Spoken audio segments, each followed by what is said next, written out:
Welcome back to CAN, Caribbean Affiliate News. My name is Stefan Samuel. This segment of the news is sponsored by Total Caribbean Network. In international news, a report published earlier this week by Spanish newspaper ABC details a series of heavy-handed threats leveled by U.S. Secretary of State John Kerry against the government of Venezuela. The threats were made in an attempt to bully Venezuela out of granting asylum to whistleblower Edward Snowden. ABC cites at least one source who was familiar with the content of a phone call made a week ago by Kerry to Venezuelan Foreign Minister Elias Hauoa, only hours after Venezuela announced that it had granted asylum to Snowden. During the phone call, Kerry reportedly made the following threats: to ground any and all Venezuelan airplanes flying in American or NATO airspace upon any suspicion that Snowden may be on board, including the flights of Venezuelan President Nicolas Maduro. Immunity is for the president, not for the plane, Kerry said. A following threat: to revoke U.S. entry visas to Venezuelan citizens, to bring criminal charges for drug trafficking, money laundering, and other crimes against Venezuelan officials. The ABC source said that Kerry mentioned specific names of government officials against whom the U.S. would press charges. To immediately halt sales of U.S. gas products to Venezuela. Venezuela purchases 500,000 barrels of gasoline and 350,000 barrels of methyl tertiary butyl ether, a gasoline additive, from the U.S. each month. The secretary made no reference in his conversation with Foreign Minister Hauoa as to what our response would be if Venezuela were to assist Mr. Snowden or receive him, she said. The U.S. threats reveal the dangers posed to Snowden by relying on the bourgeois nationalist regimes of Latin America, all of which are heavily dependent on the U.S. and susceptible to U.S. pressure. In a statement issued on June 12th, 6 days after the first Snowden revelations were published, Venezuelan embassy charged de Affaires Calixto Ortega thanked Kerry and said that the meeting was a positive sign that the U.S. and Venezuela are on the right path for two brother countries and two political positions.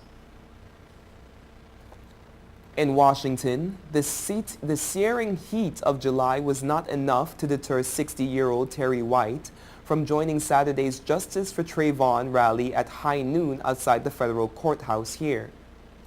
White, a Baltimore psychotherapist, said she had to attend because she felt disbelief and disgust after a Florida jury acquitted former Neighborhood Watch coordinator George Zimmerman of all charges in the shooting of the death of Trayvon Martin.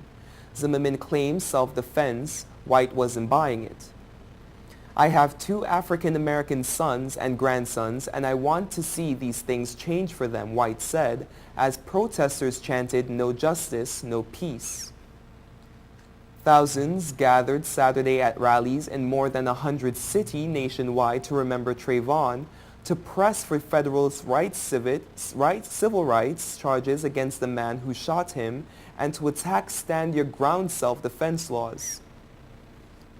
The Justice Department is investigating whether Zimmerman, 29, violated Martin's civil rights when he shot the 17-year-old during a February 2012 confrontation in Sanford, Florida.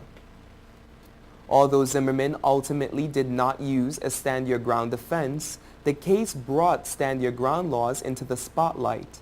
At a rally in New York City, civil rights activist Al Sharpton took aim at those laws, which in more than a dozen states generally give people wide latitude to use deadly force if they fear serious bodily harm.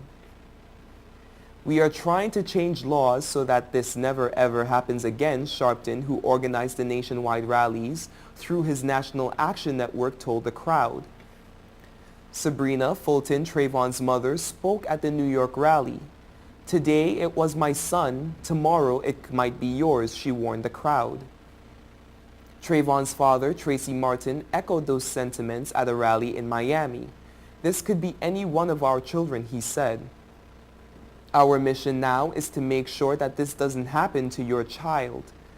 In Indianapolis, where a rally at the Birch Bay Federal Building was cut short by a downpour, Pastor Michael K. Jones said the Zimmerman verdict should be a wake-up call to us, just like 9/11 was for all of us in America. In East Cleveland, Ohio, authorities responding to a report of a foul odor from a home ultimately discovered 3 bodies and arrested a registered sex offender who sent police and volunteers through a poor Ohio neighborhood in a search for more victims, Sunday, officials said. East Cleveland Police Chief Ralph Spotts had cautioned searchers to be prepared to find 1 or 2 more victims. But after a day-long search that included 40 abandoned houses and other areas, no more bodies were found. Spotts identified the suspect as 35-year-old Michael Madison. He said Madison is expected to be formally charged Monday, but did not elaborate. Mayor Gary Norton said the suspect has indicated he might have been influenced by Cleveland serial killer Anthony Sowell, who was convicted in 2011 of murdering 11 women and sentenced to death. The odor led to the discovery Friday of 1 body in a garage. 2 others were found Saturday, one in a backyard and the other in a basement of a vacant house. The bodies of the 3 women, all wrapped in plastic bags, were found about 100 to 200 yards apart. The authorities believe the victims were killed in the last 6 to 10 days. Searchers rummaging through vacant houses in the same neighborhood Sunday were warned by Spotts to brace themselves for the smell of rotting bodies and to look out for trash bags that might conceal a body. It wasn't immediately clear whether Madison has an attorney, and no one was commenting Sunday afternoon at the address of his mother's home.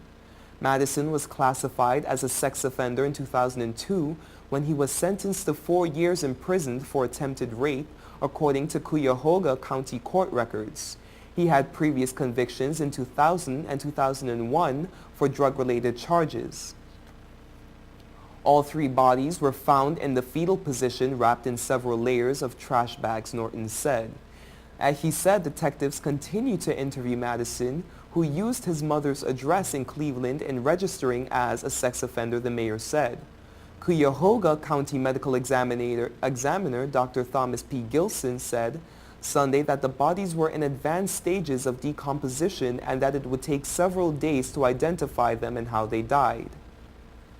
A day earlier, police, FBI, the Ohio Bureau of Criminal Investigation, and the Cuyahoga County Sheriff's Department went through yards and abandoned houses over about 3 blocks and used dogs trained to find the cadavers. The case brings to mind recent notorious Cleveland searches that involved a missing woman. Prosecutors described him in court papers as the worst offender in the history of the county and arguably the state of Ohio. He was found guilty in 2011 and sentenced to death.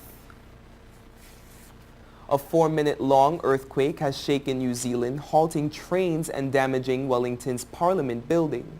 The 6.5 magnitude tremor was centered 35 miles off the coast south of the capital at a depth of 6.3 miles, said the U.S. Geological Survey. But while some structural damage and power cuts were reported, officials said there were no risk of a tsunami. The quake hit at 5:09 and was felt as far as north as Auckland. It smashed windows, knocked stock off shop shelves, and burst some water pipes. But there have been no reports of serious casualties. Wellington's resident James McLaren said the earthquake had caused power cuts in the city suburbs and prompted the temporary closure of its airport. There's been a bit of structural damages, lots of shattered glass everywhere, he told the BBC. Initially, there were a few screams and panic. People thought it was another Christchurch. A 6.3 magnitude earthquake centered near Christchurch in February 2011, killing 185 people. Sunday's tremor was the latest in a series that have shaken the lower half of New Zealand's North Island in recent days. New Zealand lies on the notorious Ring of Fire, and a line of frequent quakes and volcanic eruptions that circle virtually the entire Pacific Rim. The country experiences more than 14,000 earthquakes a year, of which only around 20 of a magnitude in excess of 5.0.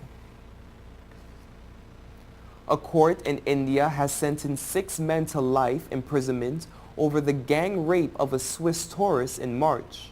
The woman, who is 39 years old, and her husband were attacked while camping in woodland in central Madhya Pradesh state.